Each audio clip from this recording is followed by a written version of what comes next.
आज हम आपको सुनाने वाले हैं हलषष्ठी की व्रत कथा। बोले भगवान बलदेव महाराज की जय। प्राचीन काल में एक ग्वालिन थी। उसका प्रसव काल अत्यंत निकट था। एक ओर वह प्रसव से व्याकुल थी तो दूसरी ओर उसका मन गौरस दूध दही बेचने में लगा हुआ था। उसने सोचा कि यदि प्रसव हो गया तो गौरस यूं ही पड़ा रह जाएगा। यह सोचकर उसने दूध दही के घड़े सिर पर रखे और बेचने के लिए चल दी। किंतु कुछ दूर पहुंचने पर उसे असहनीय प्रसव पीड़ा हुई। वह एक झरबेरी की ओट में चली गई। वहां जाकर उसने एक सुंदर बालक को जन्म दिया। वह बच्चे को वहीं छोड़कर पास के गांव में दूध दही बेचने चली गई। संयोग से उस दिन हलषष्ठी थी। गाय भैंस के मिश्रित दूध को केवल भैंस का दूध बताकर उसने सीधे साधे गांव वालों को बेच दिया। उधर जिस झरबेरी के नीचे उसने बच्चे को छोड़ा था, उसके समीप ही एक खेत में किसान हल जोत रहा था। अचानक उसके बैल भड़क उठे और हल का फल शरीर में घुसने से उस बालक की मृत्यु हो गई। इस घटना से किसान बहुत दुखी हुआ। फिर भी उसने हिम्मत और धैर्य से काम लिया। उसने झरबेरी के कांटों से ही बच्चे के चिरे हुए पेट में टाँके लगाए और उसे वहीं छोड़कर चला गया। कुछ देर बाद ग्वालिन दूध बेचकर वहां पहुंची। बच्चे की ऐसी दशा देखकर उसे समझते देर नहीं लगी कि यह सब उसके पापों की सजा है।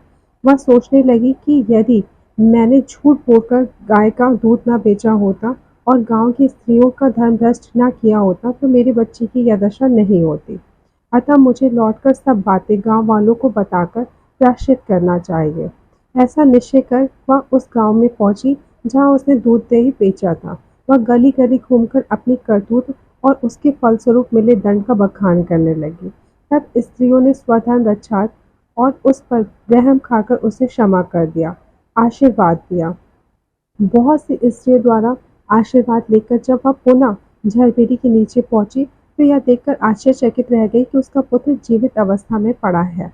तभी उसने स्वार्थ के लिए झूठ बोलने को ब्रह्म हत्या के समान समझा और कभी झूठ न बोलने का प्रण लिया।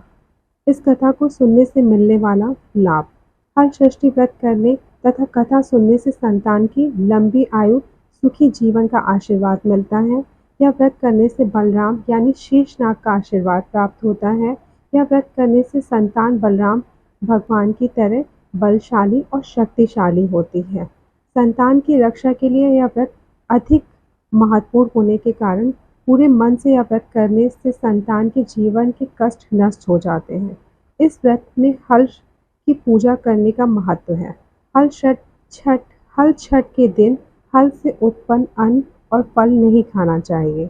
इस दिन भैंस का दूध पूजा में उपयोग में लाना उचित रहता है। इस दिन सत्य वचन बोलना चाहिए। धार्मिक मान्यता के अनुसार इस दिन श्री कृष्ण के बड़े भाई बलराम का जन्म हुआ था। अतः महिलाओं द्वारा व्रत उपासना रखने से पुत्र को लंबी आयु और समृद्धि प्राप्त होती है। बोलिए भगवान बलराम की जय।